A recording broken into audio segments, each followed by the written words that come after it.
우리는 역사상 가장 중요한 시점을 지나고 있습니다. 하나님께서는 하나님의 일을 하시기 전에 사람을 준비시키셨음을 우리가 알고 있습니다. 하나님 말씀은 마지막 때에 대추수, 대부흥의 때가 있다고 분명히 예언하고 있습니다. 아멘. 하나님의 말씀이 그대로 성취될 것을 믿습니다. 예레미야 눈물은 잠자는 교회와 영혼을 깨우기 위해 노력하고 있습니다.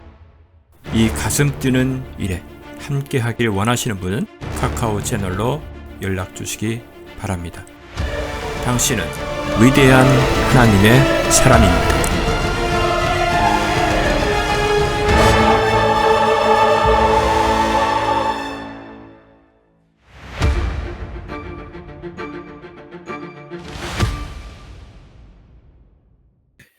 자, 시편 55편 1절에서 8절 말씀 우리 함께 합독하시겠습니다. 55편입니다. 시작.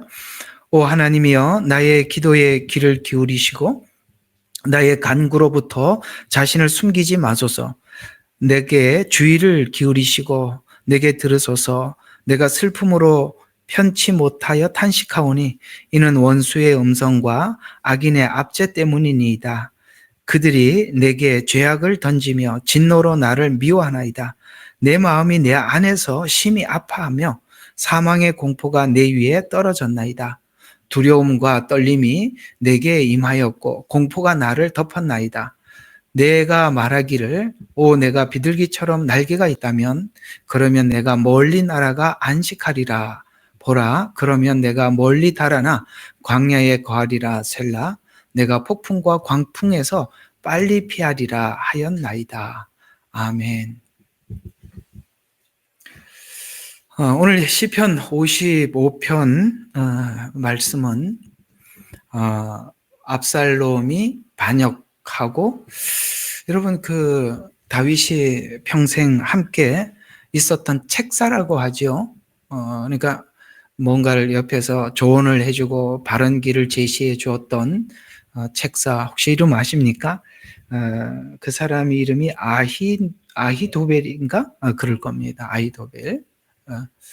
그 아히도벨과 압살롬이 하나가 되어서 다윗을 반역하기로 결정을 하고 반역을 하죠. 이게 사무엘하 15장부터 17장에 나오는 그 배경일 겁니다. 그 배경을 생각하면서 오늘 55편을 우리가 접근을 해서 이 내용을 하나하나 읽다가 보면 우리가 이 내용이 뭘 설명하는지 좀 알 수가 있거든요. 그래서 이 55편에 있는 그 다윗의 그 마음을 한번 우리가 함께 이렇게 합해서 연관을 시켜서 한번 다윗의 심정이 어떤지 한번 잠깐 보도록 하겠습니다. 자, 여기 보면 오늘 금방 읽었던 본문을 2절을 보시면 내가 슬픔으로 편치 못하여 탄식하오니 이렇게 이야기합니다.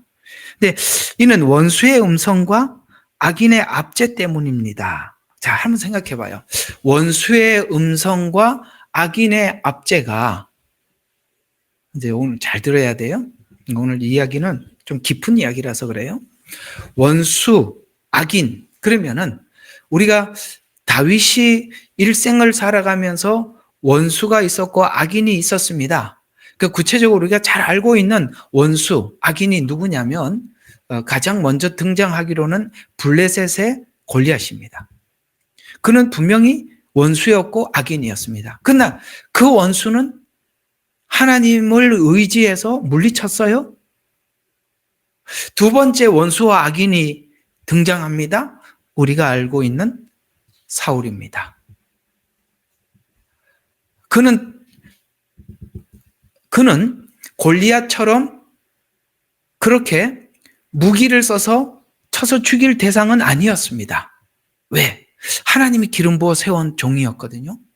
대상이 골리앗과 달랐습니다. 그는 분명히 오늘 여기 2절에서 말하고 있는 악인이며 원수가 맞습니다. 3절에서 말하는. 그렇지만 앞에 있었던 골리앗이라는 악인과 사울이라는 악인은 조금 다른 악인이죠. 골리앗은 자기 실력으로 하나님을 의지해서 죽이면 그만이지만 사울은 그럴 입장이 못 되는 대상이었습니다. 끝까지 피했습니다. 세 번째 원수와 악인, 여기 오늘 55장은 또 다른 인물이지요. 누굽니까? 압살롬입니다.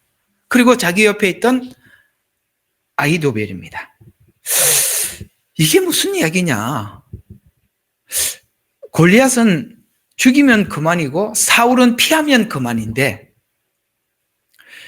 피할 수도 없고 자기가 왕이라는 자리를 다윗이 지금 그 자리를 위치를 차지하고 있는데 이거는 피할 수 있는 대상이 아니라 자기를 왕이라는 자리를 내려놓고 도망을 가야 되는 상황입니다. 이게 지금 점점 악인이 다른 성향의 악인들이 등장하고 있다는 걸 알 수 있어야 됩니다. 자, 첫 번째 악인은 누구예요? 골리앗을 죽이면 됐었어요. 사울은 피하면 됐어요. 압살롬은 피해서 될 대상이 아니라 피할 정도가 아니라 모든 걸 내려놓아야 할 대상입니다. 우리 신앙의 여정과 딱 닮았죠. 이제 그림이 그려지십니까? 신앙이 깊어질수록 우리의 삶에는 승리의 시보다 비탄의 시가 많을 수밖에 없는 이유가 뭐냐 이거죠. 우리 신앙이 깊어지면 깊어질수록 우리는 점점 강해지고 우리가 신앙이 깊어지면 질수록 원수는 물러가고 신앙이 깊어지면 깊어질수록 자유할 것 같은데 그 자유가 진짜 자유가 되기 위해서는 첫 번째 찾아왔던 골리앗, 두 번째로 찾아왔던 사울보다 더 강력한 압살롬이 세서 어려운 게 아니라 다윗이 어떻게 할 수 없는 대상이라는 거예요. 왜요? 아들이잖아요.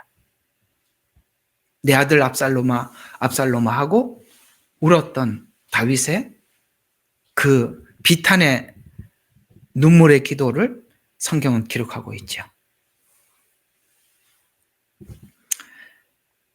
도대체 하나님은 우리에게 어디까지 훈련을 시키려고 하시는 건가? 도대체 우리의 신앙의 완전한 자유는 어디에서 주어지는 것인가? 이 부분을 우리는 생각을 해야 하고 어떻게 신앙생활이 오래되면 될수록 깊어지면 깊어질수록 이게 환난은 그치지 않고 피할 수 없는 환난. 옛날에는 그저 피하면 그만이었고 안 보면 그만이었는데 피할 수도 안 볼 수도 없는 도리어 모든 것을 내가 내려놔야 하는 그런 상황이 오는가. 우리가 인간관계 속에서 갈등하고 그 갈등 속에 서로 간에 나는 갈등을 하게 되고 또 부딪히게 되고 또 뭐 우리가 흔히 말하는 뭐 싸우기도 하고 막 그러죠. 그냥 이제 그 중에 승자가 있고 패자가 있습니다. 맞죠? 화면들 좀 켤 수 있는 사람 켜서 좀 고기라도 끄덕거려 주면 제가 많이 도움이 되겠는데, 예. 여기도 우리 앞에 있는 사람들 말고 화면에 있는 사람들. 자, 이게 좀 이야기를 많이 공감하면서 지나가야 되는 메시지라서 그렇습니다. 이게 좀 쉬운 이야기는 아니고 또 이게 그럴까, 과연 그럴까 하는 분들도 있을 수가 있어서 우리가 조금 생각을 깊이 하면서 지나가 보도록 해야 해요. 우리가 이제 갈등을 하다 보면 승자가 있고 패자가 있는데요. 승자는 항상 그런 생각을 합니다. 내가 이겼다.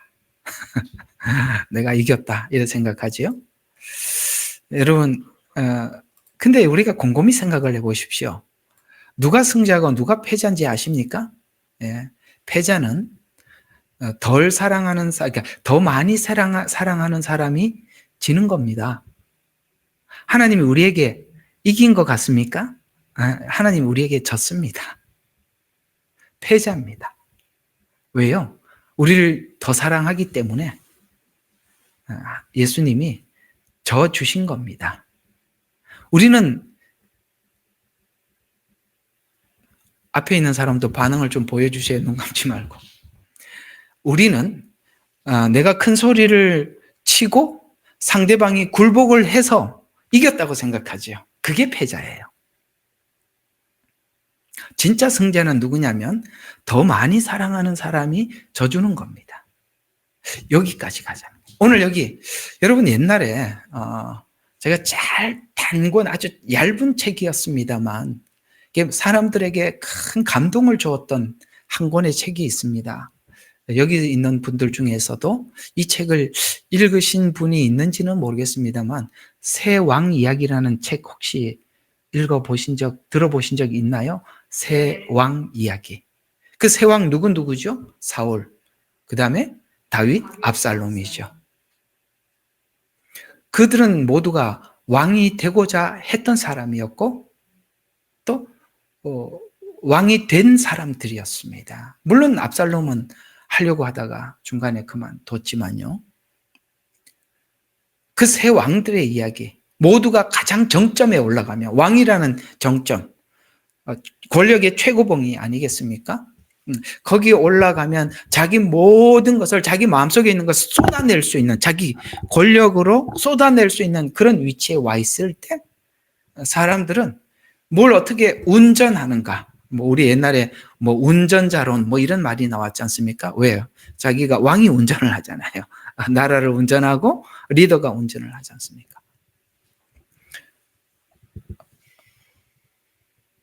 누구는 그 백성들에게 유익을 주기 위해서 왕이 되는 사람이 있는가 하면 자기를 위해서 왕이 되는 사람도 있죠.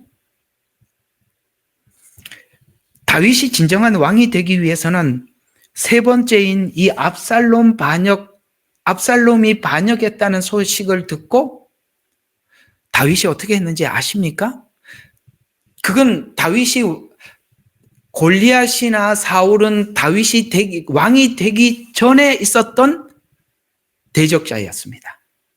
그러나 문제는 압살롬은요, 다윗이 왕이 되고 난 이후에 나타난 대적자입니다. 그때 다윗은 자기가 가지고 있는 모든 권력을 동원해서 저항할 수 있는 그런 위치에 와 있었습니다. 그때 다윗은 어떻게 했습니까? 왕관을 벗어놓고 멀리, 오늘 여기 본문에 보면 이런 말씀이 있죠. 나를 비난하는 이거 어디 있죠? 내가 비둘기처럼 6절이구나. 예. 내가 말하기를 내가 비둘기처럼 날개가 있다면 그러면 내가 멀리 날아가 안식을 보라. 그러면 내가 멀리 달아나 광야에 거하리라. 셀라. 그러니까 지금 다윗이 가지고 있는 그 심정을 표현하기도 하지만 실제 다윗은 멀리 도망을 갔습니다. 왕관을 벗어놓고 압살롬의 반역 소식을 듣자 요압이 그랬죠. 제가 가서 진압을 할까요? 아니다. 왕관을 벗어놓고 다윗이 도망을 갑니다. 그럼 그 따랐던 신하들은 뭡니까? 예수님은 만왕의 왕이시죠. 예수님과 연결을 시켜보면 바로 그 얘기가 되는 것입니다. 그분은 우리 모두에게 찬양과 경배를 받기에 합당하신 하나님이십니다. 그분은 왕관을 벗어놓고 육신을 입고 이 땅에 오셨습니다. 여기까지입니다. 우리가 여기까지 가자는 거예요. 이게 흔히 말하는 내려놓음이라는 거예요. 우리가 여기까지 내려놓을 때 우리가 자유를 얻는다는 것이죠. 하나님은 거기까지 가는 거예요. 처음에는 우리가 가지고 있는 믿음으로 골리앗을 물리치는 그런 체험을 하게 하십니다. 그 체험이 승리를 외치는 자로서 살아가는 그리스도인이 아니라 그 승리가 자기 안에 나를 이기는 승리까지 가라는 거예요. 바깥에 있는 사람을 쳐서 죽이고 밖에서 아무리 승리를 얻더라도 내가 내 안에 나를 정복하지 못하면 우리는 패배자가 되니까요. 다시 오늘 서론에서 말씀드렸던 거 가지고 다시 접근을 해서 여러분들과 함께 나누어 본다면, 여러분, 우리는 누군가와 싸워서 내가 상대방이 굴복을 하면 이겼다라고 생각을 합니다. 죄송하지만 그는 패자입니다. 진정한 승자는 누구입니까? 자기를 이기는 자이죠. 다윗은 압살롬을 통해서 마지막 그 시험을 하나님께서 지나가게 하십니다. 바로 이것이 우리 성도들이 가는 길이랍니다. 그걸 오늘 55편에 담아두었던 것입니다. 그래서 오늘 여기 54편, 그 앞에 있는 54편에서는 신앙의 절규를 통해서, 하나님은 우리 신앙이 절규를 통해서 배우는 신앙의 내면적 질서, 아시겠습니까? 이런 절규가 왜 생기느냐면 내 안에 있던 나를 끄집어내는 이 작업이 순조롭지 않다는 거예요. 내 안에 자존심을 버리는 작업, 내가 내 안에 있는 자아를 버리는 일이 누군들 쉽게 그걸 버릴 수 있는 사람이 여기 누가 있겠습니까? 그걸 버리는 게 그렇게 어렵다는 것이죠. 왜 절규해야 합니까? 그 절규를 넘어서서 나를 비우게 되고, 나를 비운 그 자리에 우리 하나님께서 주시는 그 말씀의 내면의 질서가 자리 잡기 때문이라고 54편을 여러분들에게 말씀을 드릴 때 이 내용을 말씀을 드렸었습니다. 신앙이 내면화되려면 우리가 지난날 가지고 있었던 이런 죄성들을 지워야 하는 고통의 시간은 있어도 그만 없어도 그만이 아니라 하나님께서는 필연적으로 하는 것이라는 거야. 필연적으로. 믿음의 시작에는 승리, 응답, 아시겠습니까? 처음에는 승리가 있고 기도했더니 응답이 있고 하나님이 늘 나와 가까이 함이 이렇게 확 느껴지고 어디를 가든지 하나님께서 뭔가를 보여주시고 막 이런 게 있단 말이에요. 골리앗을 쳐 죽였던 눈으로 봤잖아요. 엄청난 승리가 있어요. 우리 신앙을 그걸로 끌고 가지 않는다는 겁니다. 그게 끝이 아니라니까. 그건 외적 승리를 통해서 안에 있는 내 안에 엄청난 전쟁을 준비하고 있는 것입니다. 그래서 신앙이 깊어지는 과정에서는 앞에는 승리시가 많다면 후반부로 갈수록 고달프다는 거예요. 비탄시가 많다는 거예요. 그래서 신앙의 초신자들, 막 세상에 살다가 주님 앞에 돌아온 사람들, 오늘 이번 주에 그런 주일날 메시지에 이런 게 좀 담겨 있습니다. 간증. 세상에 살다가 주님 앞에 돌아온 사람들은 간증이 많아요. 왜? 전적으로 하나님이 개입해서 주님 앞에 돌아왔기 때문에 간증이 많아요. 그래서 나 같은 죄인을 하나님께서 만나 주셨다는 간증이 많지만, 오래 신앙생활을 한 사람들은 나도 옛날에 저런 간증을 해본 적이 있는데 그러면서 나는 지금 간증할 게 있는 게 아니라 나는 늘 오늘도 실패했는 것 같아서 나도 옛날에는 저런 적이 있기는 있었는데 나는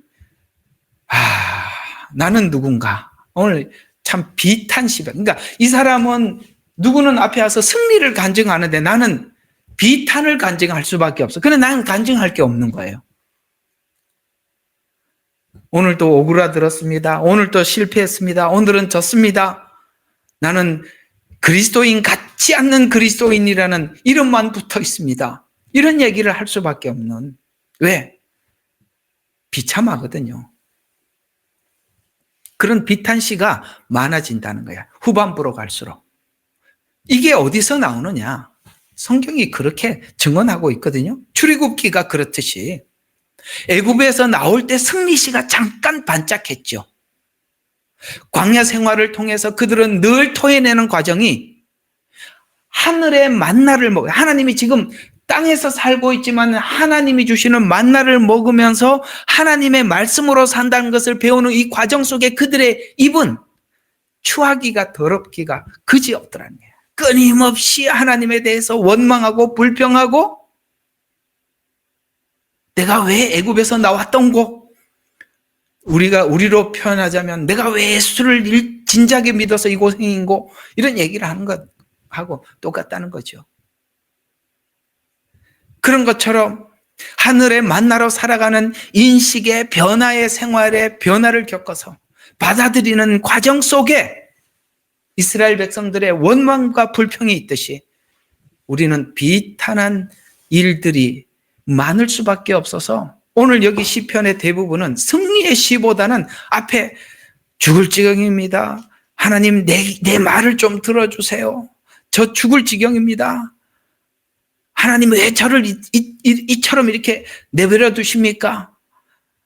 하면서 자기를 마치 학대하는 듯한 그런 시가 주류를 이루고 있더라는 것이죠. 그래서 애굽에서 나올 때 기쁨이 바벨론 포로 생활에서 애굽의 습성을 벗어나는 과정과 같이 성경 전체, 구약 전체가 이런 구조로 우리에게 설명을 하고 있어서 우리는 예수 믿는 기쁨에 대해서 간증을 좀 하시죠. 그러면은 기쁨은 없고 오늘도 죽을 상을, 우거지상을 쓰고 앞에 서서 제가 할 말이 없습니다. 오늘 또 실패하고 왔는데 뭔 얘기를 하겠습니까? 이러고 내려가더라는 거예요. 그게 실패가 아니라 내 안에 있는 그 뭔가를 씻어내는 과정에 우리는 이렇게 하나님 앞에 끊임없이 그 괴로움을 호소하고 있는 것입니다.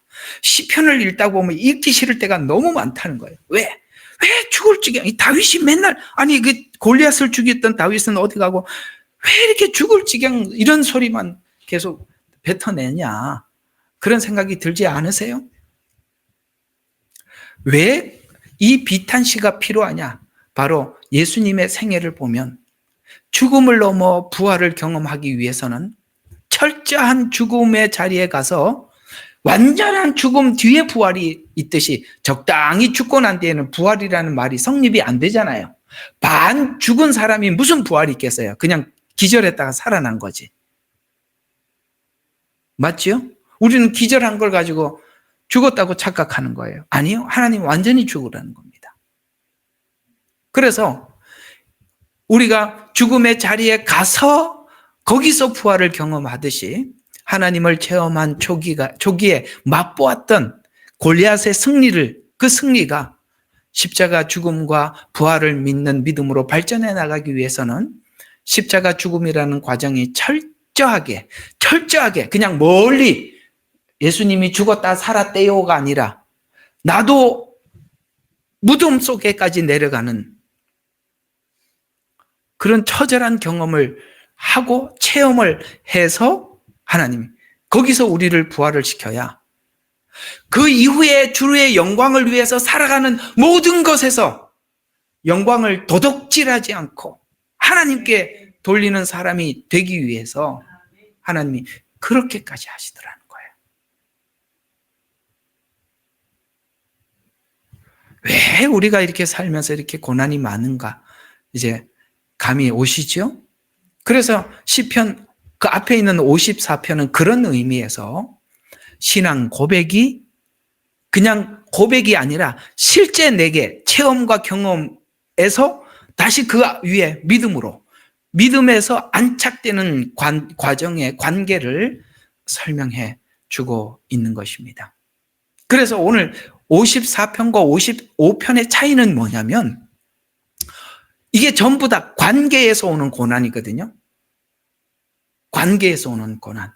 우리가 하나님께서 여러 가지 훈련을 시키는 경우가 많이 있는데 욥을 보면 하나님이 뭘 우리에게 구체적으로 훈련을 시키는가 보면 욥은 처음에 자기 재산을 다 잃어버립니다. 그렇죠?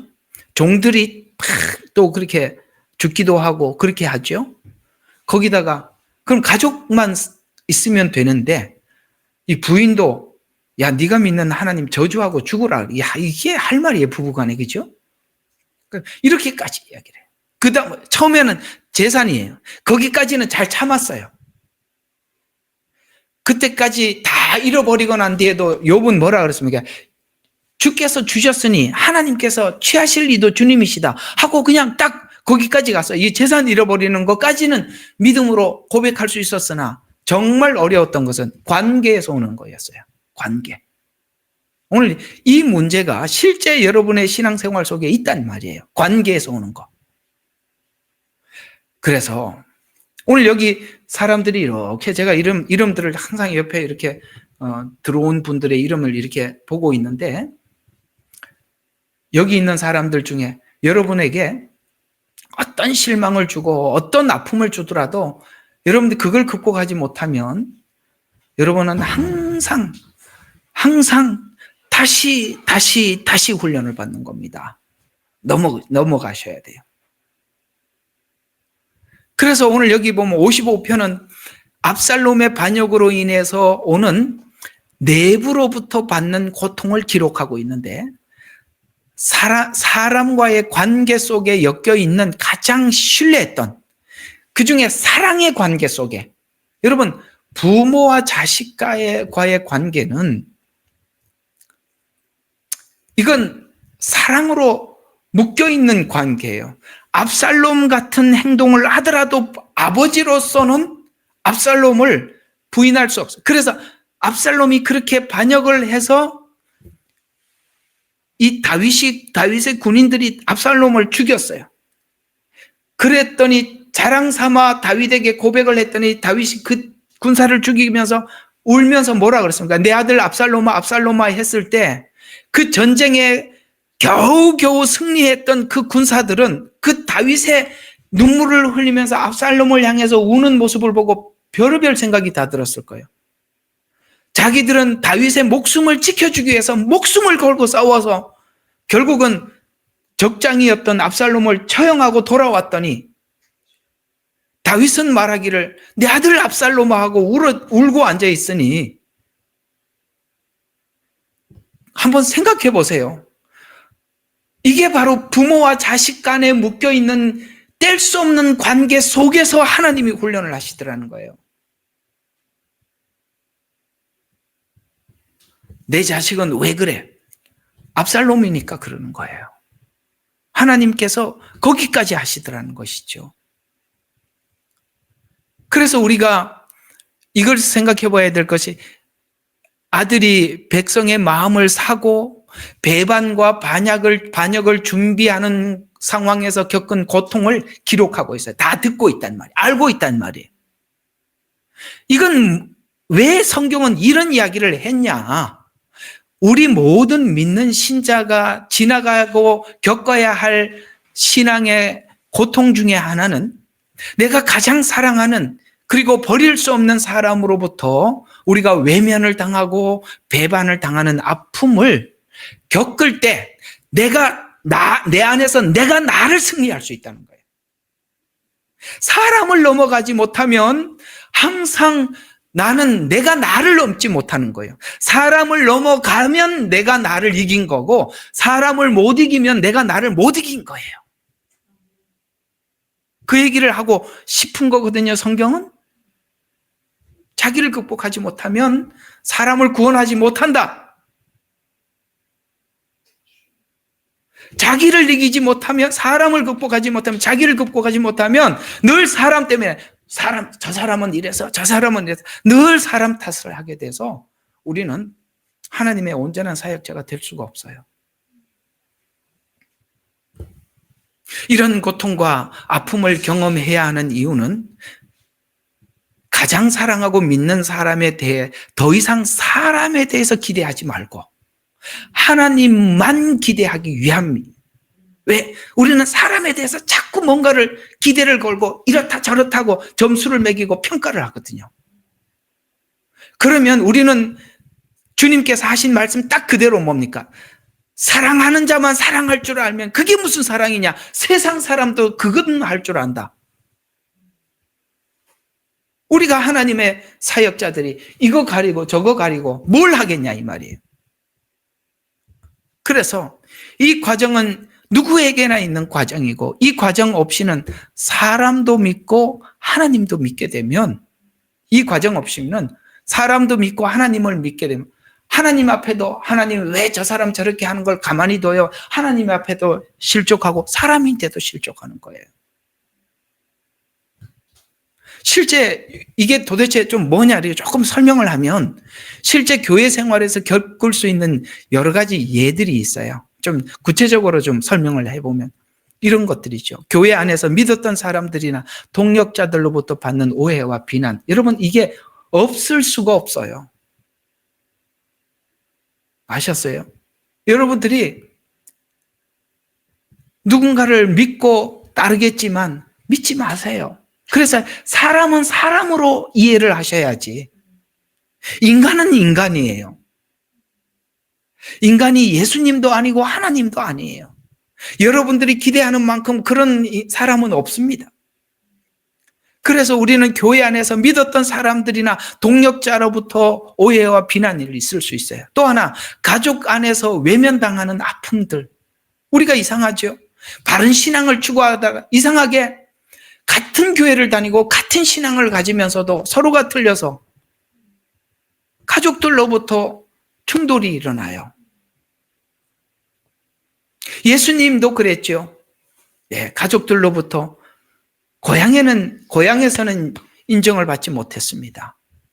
또 오랫동안 함께했던 친구로부터 이별. 오늘 이 아히도엘은 늘 다윗 옆에서 다윗의 길을 제시해주고 그 책사 노릇을 해서 다윗은 그의 많은 말들을 통해서 위기들을 모면했고 많은 계획을 세울 수 있었어요. 그런데 지금 그 일을 누구에게 하고서 다윗을 반역하고자 하는 압살롬에게 가서 그 책사 노릇을 하는 거예요. 세상에 이런 배반이 어디 있겠어요. 또 여러분, 목회자나 리더로부터 실망한 여러분 있습니다. 기대하지 마세요. 기대하지 마. 제일 무서워. 나는 여러분들이 기대할까 봐. 나는 여러분들이 이제 보여주는 거, 딱 보여주는 거, 설교할 때 외에는 보여줄 거는 여러분들 실망할 거밖에 아무것도 없을 거예요. 입만 열면 실망할 얘기밖에 못 꺼낼 거예요. 기대하지 마세요. 사람에 대해서 기대하지 말라는 거예요.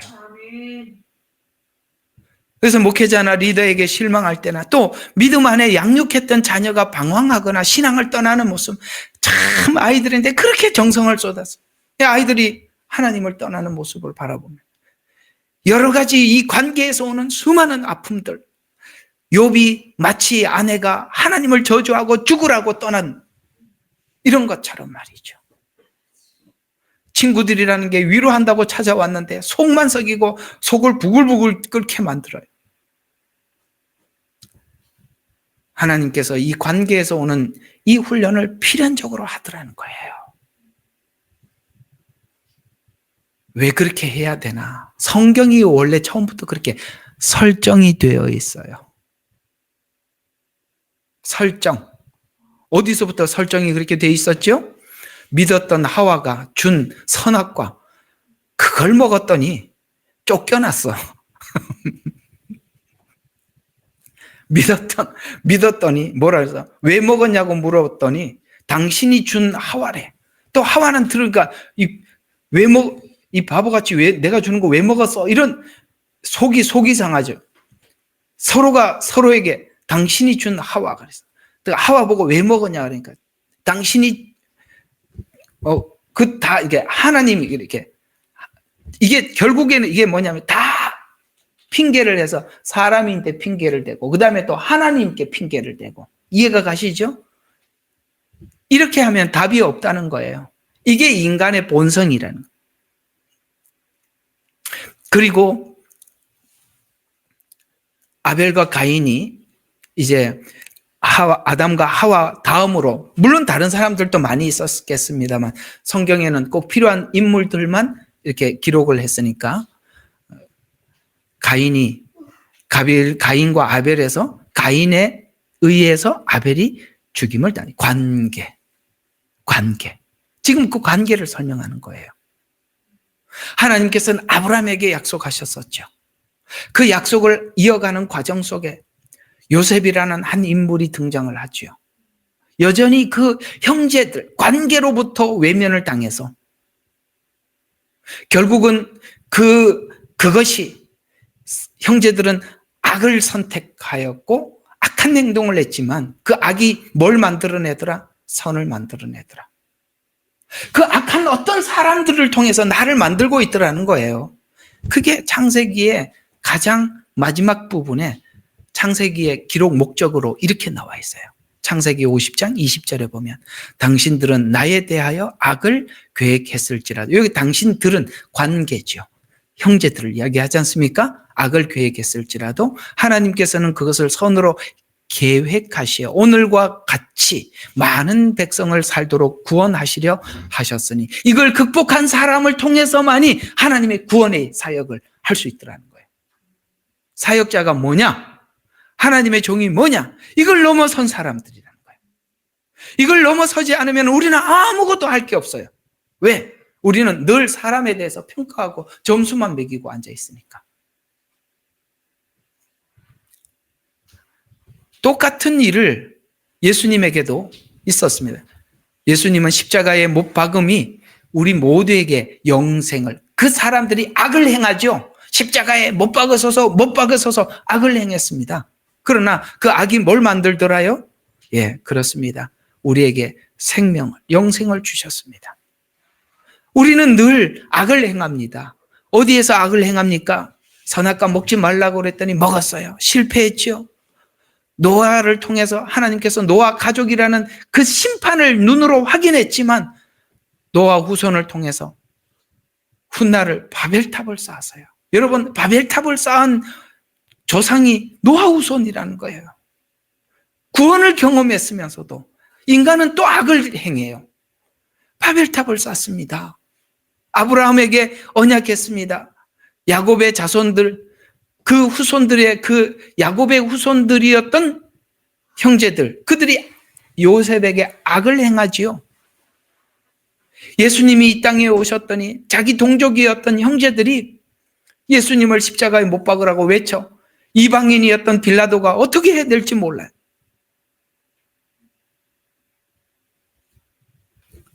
요셉이 경험한 것은 인간의 시기와 질투 그리고 악을 자행했지만 그것을 통해서 야곱의 자손들이 요셉을 통해서 구원을 경험하듯이 인간이 자행한 악의 결과를 통해서 선을 완성하여 구원받는 자들이 자신이 악을 행한 주인공이라는 것을 철저하게 알게 해줘서, 아시겠어요?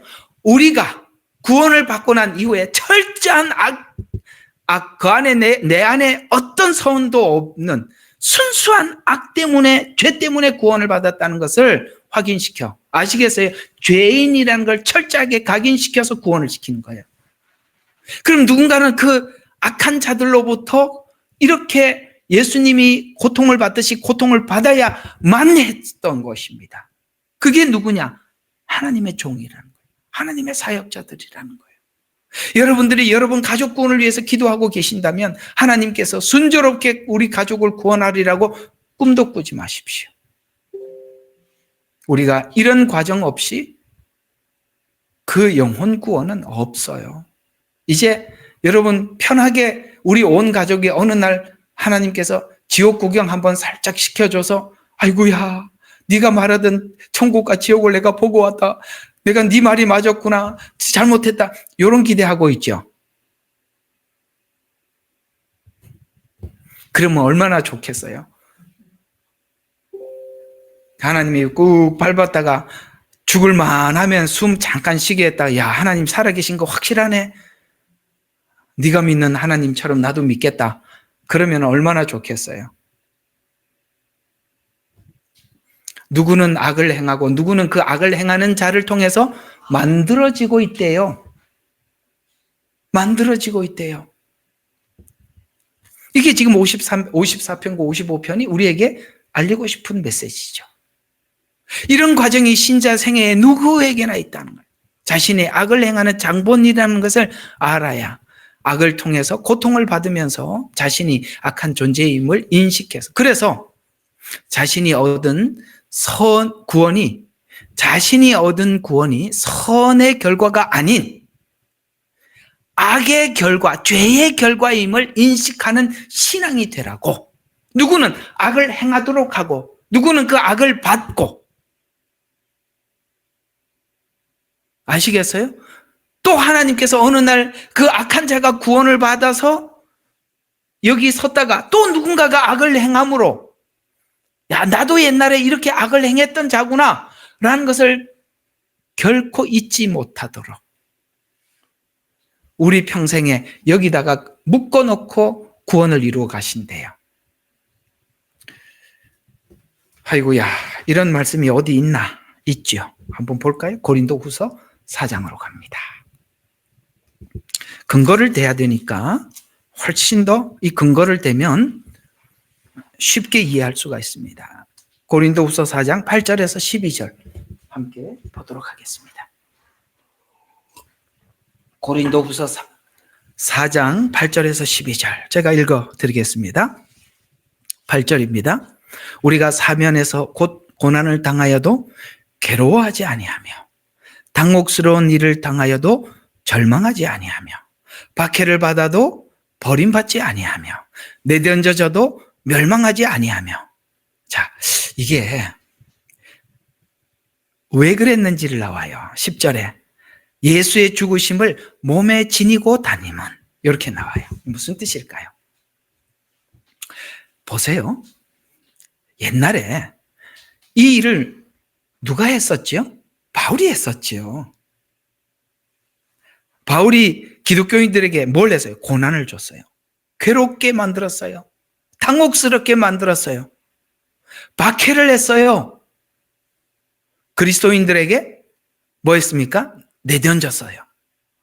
이런 일들을 자기가 악을 행했던 사람이. 근데 지금 다른 사람이 바울에게 악을 행하고 있어. 뭘 느끼게 되는 거죠? 내가 옛날에 이런 악을 행했구나. 언제는 악을 행하는 사람으로, 지금 누군가로부터 그 악을 받는 사람으로. 근데 여기서 견디고 있어요. 왜 견딘다고 말하고 있지요? 10절에 항상 주 예수의 죽음을 몸에 지니고 다닌다는 거예요. 죽는다는 거예요. 이게 지금 이 정도 하면 사람이, 여러분 이거 고난 하나만 해도 어려운데 당혹스러운 일이 막 겹치고 박해가 밀려오고 내던지고, 여러분 이게요 계속 반복하면 사람이 살겠습니까? 그런데도 바울은 안 죽어. 왜요? 예수의 죽음을 몸에 지니고 체험한다는 거예요. 경험한다는 거예요.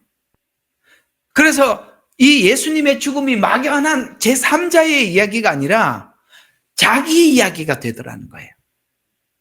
자기 이야기로 만들어서 11절 살아있는 우리가 항상 예수를 위하여 죽음에 넘겨지는 것은 예수의 생명도 우리 죽을 육신에 나타나게 하려는 것이라. 그러므로 자 봐요. 죽음은 우리 안에서 역사하고 생명은 너희 안에서 역사하느니라. 아멘. 사람들이 막 그러는데, 아니 고난을 당했는데 괴롭지 않아. 왜요? 상대방이 고난을 줄 때는 괴로우라고 준 거거든요. 근데 안 괴로워. 근데 또 뭡니까? 당혹스러운 일을 했는데도 절망을 안 하네. 절망하라고 그랬는데 절망을 안 해. 이상하지요? 박해를 하면 받아도 버림받지 않아. 박해를 받으면 버려져야 되는데 이게 이상한 거예요. 근데 놀랍게 바울이 누구에게 이렇게 했었냐면 스데반에게 했던 거거든요. 스데반을 그렇게 했는데 스데반은 얼굴이 천사가 돼서 이게 뭔지 몰랐어요. 자기가 그 박해를 당하면서 뭘 느끼냐면, 아, 예수의 죽음을 몸에 지니고 죽었구나, 스데반이. 그걸 지금 자기가 당하면서 이해를 하는 겁니다. 무슨 뜻일까요? 예수님의 죽음과 부활이 그냥 예수님의 죽음과 부활이 처음에는 밖에 있는 예수님인 줄 알았는데 그게 내 안에 들어온 예수님으로 실제 체험되더라는 거예요. 이게 신앙생활이에요. 그래서 비탄시가 많은 거예요. 에이, 나는 그렇게 생각 안 한다. 그러면 다른 데 가서 설교 들으면 돼요? 나는 예수 믿는 걸 그렇게 생각하지 않는다 그러면 딴 데 가서 설교 들으면 돼. 제가 지금 설명하고 있는 게 복음이라 이 말이에요. 우리는 전부 다 예수님 이야기를 하면 남의 예수님 이야기 하듯 해요. 제3자 예수님이에요. 내 안에 예수님이 아니라는 거예요. 하나님은 내 안에 예수님을 만들어가고 있는 중인 것입니다. 이렇게 해서 뭘 알려고 했던가? 예수님의 죽음을 통해서 뭔가를 알게 하기 위해서 고린도 아까 이제 후서 5장 13절에서 15절 거기 보면 이렇게 나와 있어요.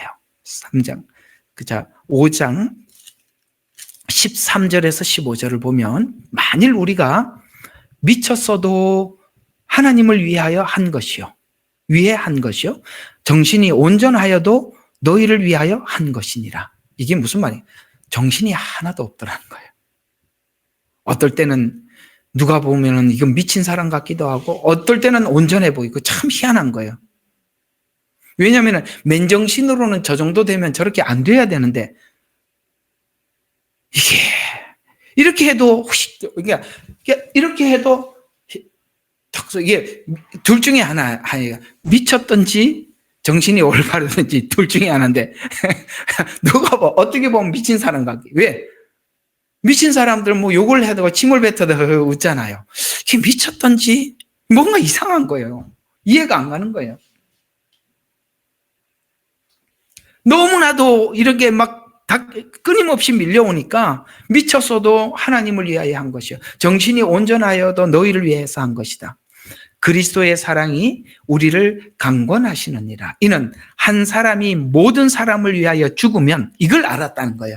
그 예수님의 십자가의 죽음이 뭔지 이제는 와닿다.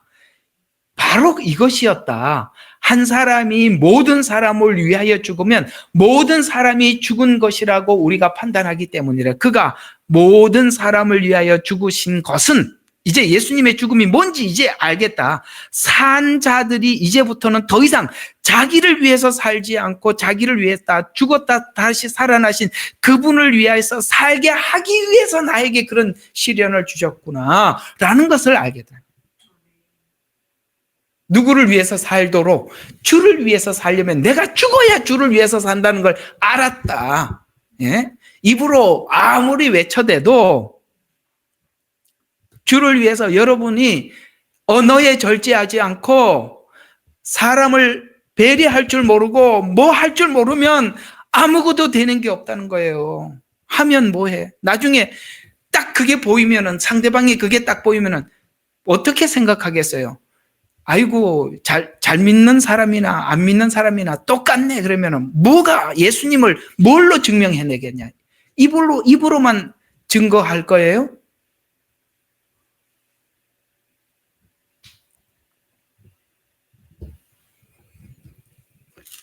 한 군데 더 봐요. 6장 3절에서 10절. 6장 3절에서 10절입니다. 하나님께서 이렇게 해서 우리를 만들어서 세상에 내놨어요. 3절. 이 직분이 비난받지 않게 하려고 어떤 일에도 거침이 되지 않게 하였고 오히려 모든 일에 우리 스스로가 하나님의 일꾼임을 입증하기를 많은 인내와 환난과 궁핍과 곤란과 매맞음, 갇힘, 소요와 수고와 깨어있음과 금식에서 그리하였으며 여러분 이걸 다 감당했다는 거예요.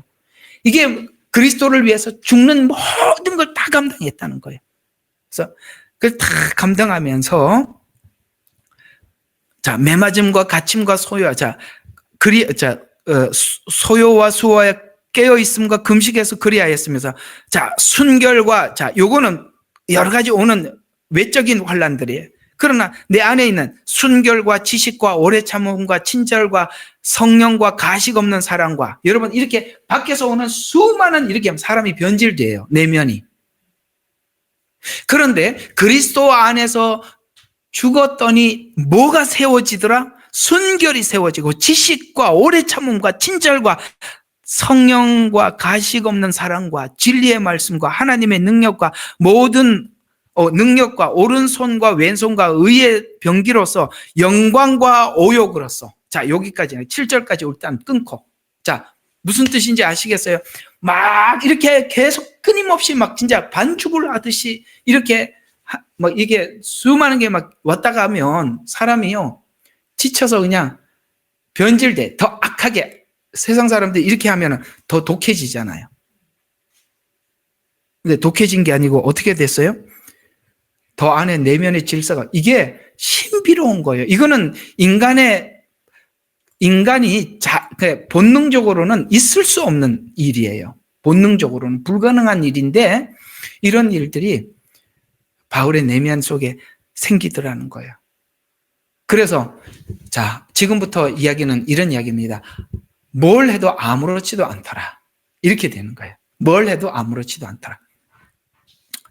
이렇게 사역을 하고 난 뒤에 사람들이 박수를 치고 감사합니다, 고맙습니다. 그럴 때 아이고 하나님께 영광 돌립니다. 제가 한 게 없습니다. 그래도 그저 이렇게 감사합니다라고 말을 하더라도 내 마음에 상대방의 칭찬에 마음의 동요가 하나도 없으면 된 겁니다.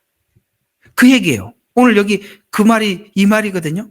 8절이 그 말이에요. 영광과 오욕으로서. 이걸 견딜 수 있는 사람이 없어요. 영광은 높이는 거고 오욕은 뭡니까? 사람을 완전히 짓밟는 거예요. 아무 상관이 없더래. 멋지죠? 욕을 해도 괜찮아. 높여도 괜찮아. 끝났어요. 여기까지래요. 그래서 영광과 오욕으로서 악평과 호평. 저 사람 뭐 진짜 괜찮은 사람이라고 하든지 누군가는 아주 악한 놈이라고 여기에 사람들이 놀아나는 거거든요. 영광과 오욕 때문에 사람이 높여주면은 못 내려오고 오욕 때문에 이게 가슴이 저며서 살 수가 없는데 아무렇지도 않는 거예요. 악평과 호평. 사람들이 악평을 하면은 기억에 끝까지 남잖아. 호평. 자기인데 좋은 말을 했던 사람 기억나잖아. 아무 생각이 없는 거예요. 누가 악평을 하든 호평을 하든 상관이 없는 거예요. 으로서 그리하였고 속이는 자 같으나 진실하며 이름 없는 자 같으나 유명하고. 멋지죠? 죽은 자 같으나 보라, 우리가 살아있으며. 왜 살아있다고? 내 안에 그리스도가 살아있으면 살아있는 거예요. 그래, 살았으며 매를 맞았으나 죽지 아니하고 슬퍼하는 자 같으나 항상 기뻐하며 가난한 자 같으나 많은 사람을 부요하게 하고 아무것도 없는 자 같으나 모든 것을 가졌느니라. 우리가 여기까지 가능할까? 하나님이 복음은 가능하대요.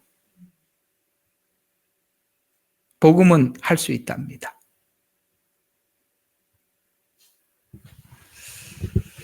자, 오늘 한번 이야기를 한번 정리를 해볼게요. 우리가 예수님을 믿고 난 이후에 처음에는 승리의 간증들이 차고 넘치겠죠. 그러면 그 승리의 간증만 남아있으면 우리 입에서는 뭐가 나오느냐면 가만히 남들을 관찰을 하면서 요거 틀렸네, 저 사람은 저게 문제네, 이런 게 보여요. 신앙이 얕으면 자기는 된 사람이고 다른 사람은 전부 다 문제점만 눈에 들어오는 거예요. 그거 어디다 써먹을 수 있을까요? 아무 데도 쓸 데가 없는. 약점과 단점은 누구나 볼 수 있어요. 약점과 단점이 상대방에게 보일 때 오늘 바울처럼 그 모든 걸 내가 감수해서 그 사람의 문제를 내가 감수해서 그에게 뭘 만들어 줄 수 있을까? 내가 할 수 있는 역할이 뭘까? 단점과 약점이 보일 때 그걸 하는 게 하나님의 일꾼이란 말이에요. 하나님은 그렇게 사람들을 만드셔서 또 다른 사람을 일으켜 세우고 또 다른 사람을 일으켜 세워서 교회를 유지시켜 가는 겁니다.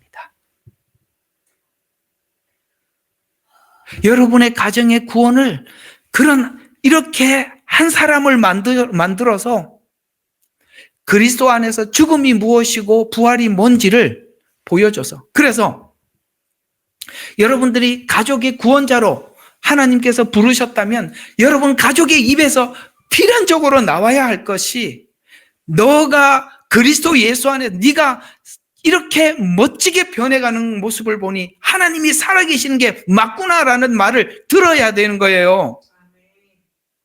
예? 뭘 세게 해서 하는 게 아니라, 오늘 여기 바울이 이게 얼마나 강한 겁니까? 영광과 오욕 가운데 아무렇지도 않는 거예요.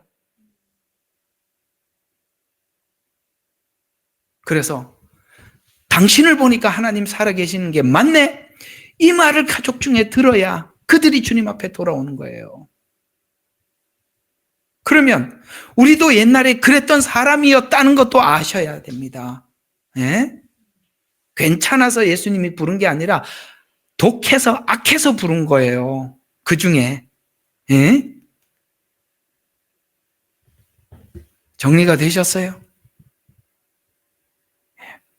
예수 믿는 특권이 뭘까? 하나님이 우리를 이렇게 만들기로 작정해서 끌고 가신대요. 그러니 시편에 비탄시가 많은 거예요.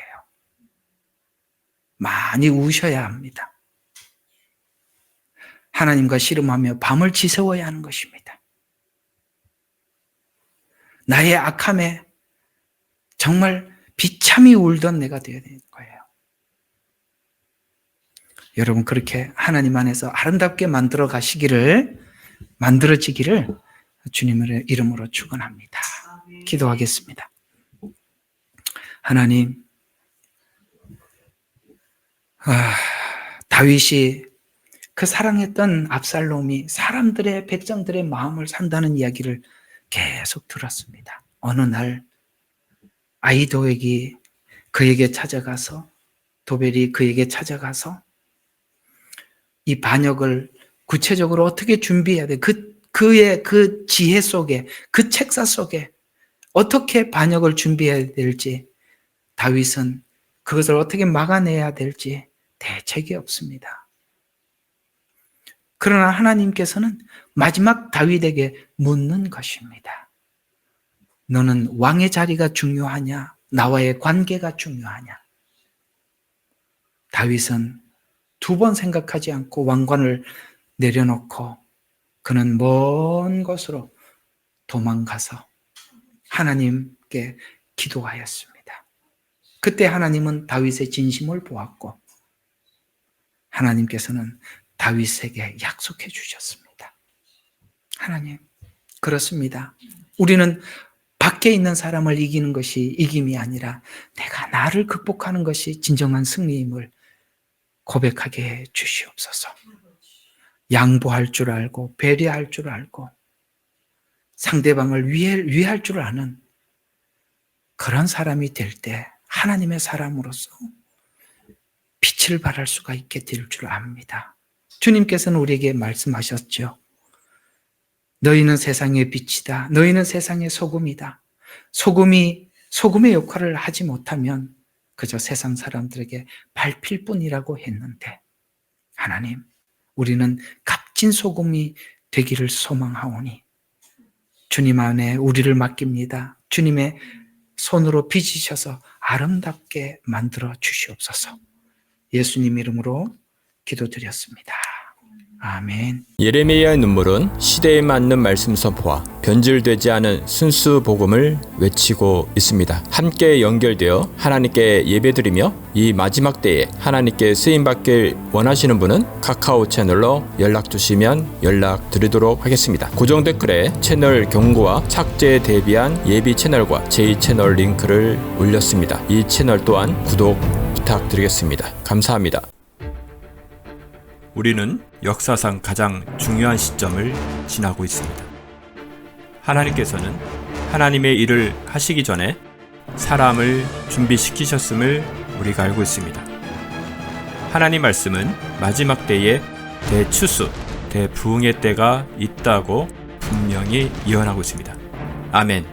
하나님의 말씀이 그대로 성취될 것을 믿습니다.